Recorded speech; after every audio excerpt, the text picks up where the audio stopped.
ሰላም እንዴት ናችሁ? የካሙ ዩቲዩብ ተከታታዮች እኔ ያለሁ አልሐምዱሊላህ ሰላም ነኝ። ለኔ ዩቲዩብ አዲስ የሆናችሁ ሰብስክራይብ ያደረጋችሁ አበረታቱኝ። የብሬክስ ሀበሻዊ ወንድም ቴዲ ተገሏል ማለት ነው። እጅግ በጣም ነው የሚያሳዝነው። አሁን ለመናገር እኔ በጣም ነው ያዘንኩትኝ። ሱብሃንአላህ ከ3 ቀን በፊት አንዲት ጓደኛዬ የፊት መድኃኒት ሰጣኝ እንዳለ ፊቴን አባብሶብኛል እያለች እያወራችኝ የእሱን ቪዲዮ ነው ሼር ያደረኩላትና ዛሬ ደግሞ ሞቱን ስሰማ እኔ በጣም ነው ያዘንኩት። አላህ ይጠብቀን። የሚያሳዝነው ደግሞ በራሱ ቤተሰብ መገደሉ ነው። ይሄ ደግሞ በጣም ያሳዝናል። ማለት ለቤተሰብ ራሱ በጣም ግራ የተጋባ ነገር ነውና አላህ ይጠብቀን ከእንደዚህ አይነት ነገር። ሌላው በተረፈ እኛ ኢትዮጵያውያኖች መቼም ቢሆን ልብ የምንገዛ ሰዎች አይደለንም። በቃ የምንገርም ፍጥሮች ነንና እንዴት ነው በሳውዲ አረቢያ ምድር ላይ ሰው ጩቤ ይዞ ሊንቀሳቀስ የሚችለው? እኔ ይሄንን እንደ ድፍረት እንደ ጀግንነት ላየው አልችልም።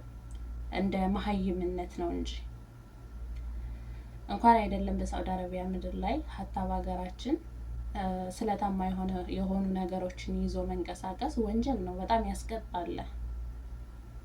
ስለዛም ሰላማዊ ሰው ሆነን መንቀሳቀስ እንጂ ያለብን የሰው ልጆችን የሚያጠቃ ነገር ይዘን መንቀሳቀስ አለብን ብዬ አላስብም ማለት ነው።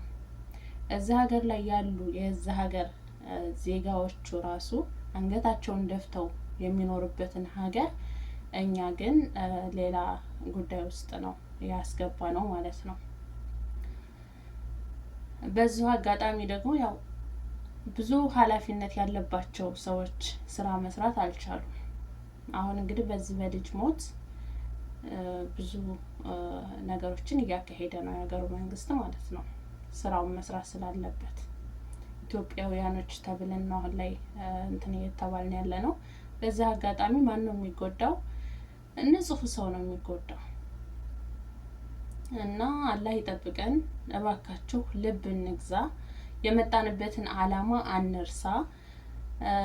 በቃ እኔ እንደው ምንድነው እኔ እንጃ፣ እኔ ወላሂ በጣም ነው ቃላት ያጠረኝ ማለት ነው።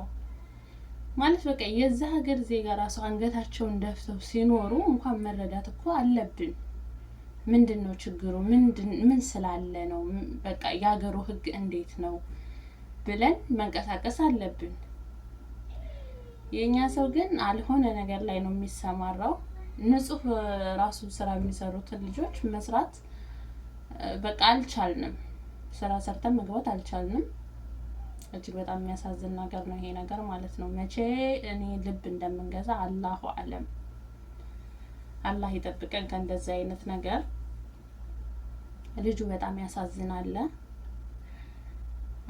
በዚሁ አጋጣሚ ደግሞ ያው የልጁን ገዳይም ለመሸፋፈን የሚሞክሩ አንዳንድ ሰዎች አሉ። ይሄ ደግሞ ተገቢ አይደለም። ልጁ ህጻን ልጅ ነው። ወንጀለኛው ይያዝ፣ ለህግ ይቅረብ ማለት ነው።